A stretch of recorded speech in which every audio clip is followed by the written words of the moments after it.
This is Ryan Shea for Leaf Power Radio. How's everybody doing out there? Got to be interviewing Pat B today.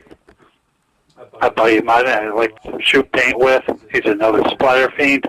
Let's see how things go. Hello? Yell out leaf pile. Leaf pile! Cool. Thank you. How's Samson? Good, man. He's chilling in the car right now. That's cool, yep. So I'll ask you a bunch of questions today, just run down some of the funny way, tell your best funny stories and all that. First one I'm going to start with is paintball. What got you started in paintball? What got me started playing paintball? You know what? The first time I started playing paintball was before paintball was paintball. It started off years and years and years ago as regular. They were called gotcha guns. And this was, Christ, just after Cattlemen made their own version of paintballs, and, you know, they made a cheesy Walmart special where you had to take the freaking 6-shot cartridges, take them in the house, boil them in the water for 2 minutes, and then hurry up and run outside and shoot each other with these freaking foam discs that were saturated in like a water-based paint. So our Corky got Richie a set of those for his birthday, and Richie's my closest cousin, one of my best friends also. We ran around out in the yard for 45 minutes trying to shoot each other with these things, and, you know, it really didn't work out all that well, but it was like the most fun I've ever had, you know. But, yeah, that's where I got started, and I don't know, I figured I'd just keep trying to get into it, but, you know, I lived in New Haven. The inner city thing was kind of rough because nobody else was, you know, all my other friends were too busy trying to break into fucking cars and do other stupid shit. So, but, I don't know, after that I kind of lost touch with it for a while, and then I moved up here to Clinton, and everybody was playing paintball when I was younger, so I just kind of like fell into it. Been doing it ever since. How many scenario games have you been in on? I don't know, I'd say probably around 7, I think, including last year's Invasion of Normandy. Yep, that was cool, yeah. Yeah, what is your favorite gun you've ever owned in your lifetime? Oh, Jesus, that's a rough one, man. Probably, I know it's freaking cheesy, but it's kind of like, it's a toss-up between the first gun that I ever bought myself with my own money, which was a Tippmann 98 Custom, which, mind you, I still have. I don't have that thing's got too much attachment to me to get rid of it. That, and I say the other best gun, my favorite gun I've ever bought would probably be my '06 Angel Speed. Are you with the team now? Yes, I am. I am with the 203rd Knights out of East Haven, Connecticut. Yep, that's cool. I was playing with them. You know what? It's been awesome. You know, it's like, I had my own team some years ago, and the problem with playing down here on the shoreline is, you know, paintball comes in waves. It's always been like that since conception. You know, it's really popular for a few years. People have money to go out and play every weekend, and then, you know, it seems to taper off. So you kind of got to take the good with the bad. You know, like when I had my own team, it was playing with a bunch of kids who, you know, were afforded the luxury of playing paintball by mommy and daddy. You know, nobody made their own money. You know, me and a select few others were the only ones that went out and, you know, had jobs and could support ourselves. You know, and then I found the 203rd Knights. We were playing up at a place called the Clinton Sand Pits, and, you know, we were going through a rough patch where everybody kind of died off for a while there. You know, and then I heard from my friend Dan, who works at a paintball shop in, I believe it's Brantford now, Guido's. They're known for selling fireworks, not for paintball guns, but, you know, Dan's a pretty good paintball player, and he's a pretty decent tech as well. Outstanding person. Yeah, I got the word of mouth through him that the 203rd Knights were looking for a new field to play, and, you know, I told him about the sand pits, and one thing led to another. Next thing you know, the 203rd Knights showed up to sand pits in force. They showed up with, I don't know, probably like 27, 28 people, which was an outstanding turnout, so just been kind of following around. About the paintball for you. Leaf was mentioned. Leaf loved the photo I had of you on my Facebook page of you and your helmet. Explain how you invented that. Put that together. You know what? Like, I got a motorcycle helmet that had I put a silicone mohawk on it. It's just for show. It serves absolutely no purpose or anything else. And I figured the few times I've got popped in the dome piece by a paintball, you know, like 10, 15 feet away, it hurts. I mean, I think anybody will tell you that. I mean, it sucks getting your hair parted with a frickin' paintball traveling at 200 miles an hour, believe me. So I figured for those big scenario games and any kind of game where I'm expecting any kind of extreme competition, it might be a good idea to have myself a helmet. And I wasn't about to go out and buy myself a full face mask helmet when I could make my own. I'm kind of the unusual guy anyway. I bought myself a World War II helmet, authentic. Actually, this one is it's Belgian made because they were a little bit better than the American versions. And I bought a bunch of 308 rounds and just pulled off the tips, poured out the gunpowder, popped the primer, drilled it out, tapped it, and drilled some holes in the helmet. And next thing you know, I got a mohawk full of 308 rounds on the top. Yeah, that is a cool. I always thought it was a cool look, so. Definitely was. Okay. I also mentioned about your friend Samson there. Can you explain a little bit about him? Sure. He's a Presa Canario. Unfortunately, he's one of those breeds that has an extremely bad reputation, but is also at the same time extremely misunderstood. He was imported from Spain, Ibiza kennels, flown to Cabiza Grand Kennel in the Pocahontas, Illinois. He stuck around for early imprinting, for protection and stuff like that. And a couple months later, I picked him up at Bradley International Airport, and he's been with me ever since. It's an outstanding, great dog. Yeah, he really is I wouldn't a fun buy dog. Yep, I wouldn't buy from the American breeders just because they breed them. You've done some hunting before in the past, and I know Samson has to explain who's done the better kills, right? The more extreme. I would definitely say Samson.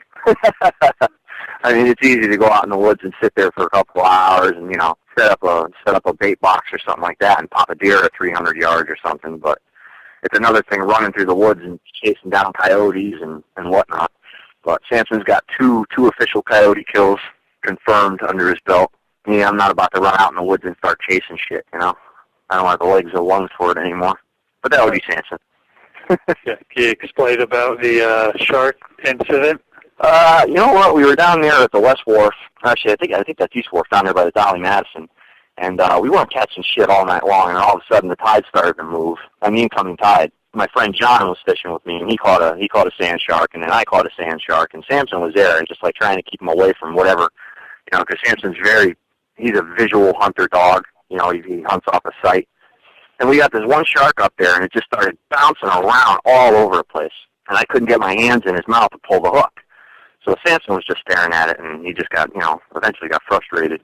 And he went over and decided to, put it out of its misery. Had he pretty much chomped out most of the shark, or?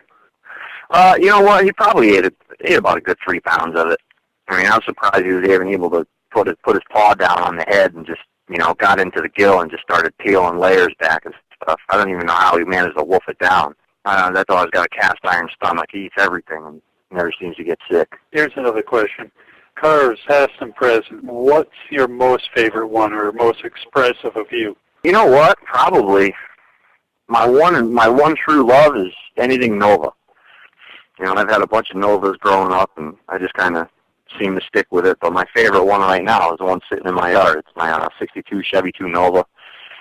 It's all original. It was a budget car back in the day. It's a 4-door. It's got the original 194 high thrift in it, the 2-speed power glide. It's low and slow. It's very simple. That's an expression of myself right there. It's simple enough to work on yourself. Everything's right there out in the open, and you know what? Parts are cheap. Thank you. Yeah, I know. Here's a few crazy questions. The goofiest moment you've had in your life so far? Goofiest moment I've had in my life? Yeah, the funniest moment you were ever party to. Well, I say, I don't know about it, all the moments added up in my life. I can remember one a couple of years ago. I was the site manager down there for the West Tanger Outlet Mall. And not that it was like the greatest job in the world, but it was one of those jobs that it was a delight to do in the summertime, just because you get, so much eye candy to stare at, And I remember I was walking with one of my friends through the mall, and this was, when I was on duty. And these group of girls were walking by, and they were kind of smiling and giggling and stuff. And me and my friend Jock Spies were sitting there looking, and we're walking down in front of Fiore's restaurant. And I'm just like turning around, and I'm looking at these guys. I'm obviously not paying attention where I'm walking, and I'm staring at them walking the other way, and just like smash. I went right into a concrete pole right on my face. I mean, it made like the worst wet, hard tacking sound. Like, oh my God, it was just horribly embarrassing. Like people in the window were just like laughing, and they thought it was like the funniest thing in the world, and I'm like writhing in agony. But that's probably top 5 in my lifetime right there. So now on to the raunchiest moment of your life. I mean, sexually raunchy. I mean, you can pick this one out. Oh, man. Holy cow, now you guys are pushing the limits, boy. I hope this is a freaking an R-rated show. Oh, geez, raunchiest moment. Oh, man. Probably getting, oh, Jesus Christ. I was in my bedroom downstairs with 2 girls, and my grandmother walked in, because that time, like, you know, growing up and stuff, I used to fight with my stepfather a lot, and I replaced many, many doors as they were, like, pulverized off the hinges and stuff, you know. So the last time, my stepfather stopped replacing the door in the house. So I was without a door for about 3 years until I ponied up the cash and bought it myself. But, yeah, my grandmother was over, and I was downstairs, and, you know, with these 2 girls in my room. And we were just getting in, you know, we just got to the point where we were taking off our clothes and stuff like that. We were, you know, getting down with it with some candles, like dimming the lights and stuff like that. And, you know, my grandmother's like, she's like a fucking ninja, for crying out loud. She's like a fart in the wind. She's up and disappear, and you don't even know if she was there in the first place. But she's walking into the room, and all of a sudden I just hear her like, oh my God. You know, I had like one chick sucking my dick, and I had, you know, another chick freaking sitting on my face, and here's my grandmother like walking in the room, you know. that was pretty wild. But did I look into your favorite grandmother in the eye after that one?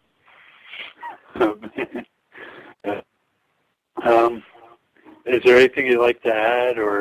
No, not really, man. I mean, we definitely gotta hang out again. I think the last time me, Leaf, and everybody else was together was when the original crew was, you know, going out clubbing every Thursday and Friday night. You know, back in the drunkard days of everybody. But yeah, I think the last time we all hung out was that night we were on our way to the Kiss Club, and I think me and Leaf we were in different cars. I had my Beamer, and I don't know what Leaf was driving, but we were both going pretty quick. And I seemed to be the lucky one that evaded the police, and he wound up getting pulled over. And then I think shortly thereafter, we all went to the diner for a bite to eat. And I don't know what he got for a ticket, but I know he got hammered, so. Yeah. But yeah, it'd be good to share about life in general. You know what? I mean, just going to keep doing what I'm doing and, you know, keep moving forward and everything else. Like I said, the 203rd Night's got this airsoft thing coming up. We're starting to get into airsoft now. So I'd like to see that. Everybody try and get into that a little bit. I mean, I don't even know what it's going to be like. I haven't even played it yet. Our equipment comes in Thursday, I believe. So kind of excited about that. I'm sure everybody else is excited too. But we'll see how it pans out. You know, I'm sure we'll all have like a demo day. You know, paintball by no means is done for the winter. So I'm sure everybody will get together. We plan on meeting at the field early just to bang out a quick airsoft game before everybody gets here to play paintball. And then, you know, the demo day will ensue. And then everybody else can make their own decision from there. Finally, any words of wisdom? Now that I'm much older and much wiser, not really. Everybody's got to make their mistakes to learn from them, right? That's the only way people are going to learn. You can't, you know, I mean, if somebody tells you not to go in the swimming pool, you know, what are you going to do? You're going to want to go in the swimming pool. So I keep my mouth shut, let everybody make their own mistakes, and hopefully learn from it. Would you go in the swimming pool and piss in it? Or would you just walk in the swimming pool and go swimming? You know what? Man, when I was younger, we used to break into the lawn club. That's a private club, like tennis, swimming, stuff like that in New Haven for the rich folk, you know. And being a poor kid, you know, we absolutely despise the rich neighborhoods. So me and my friends used to sneak in there around 2 o'clock in the morning, steal all the tennis balls from the tennis court, and take a dump in the hot tub. So. Good to hear from you again.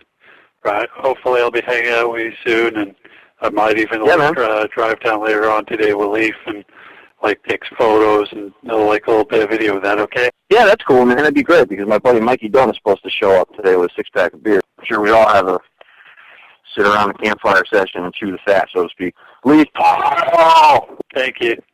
Yep. Yeah, man, take it easy. We'll talk to you soon. Leaf Radio. Enjoy.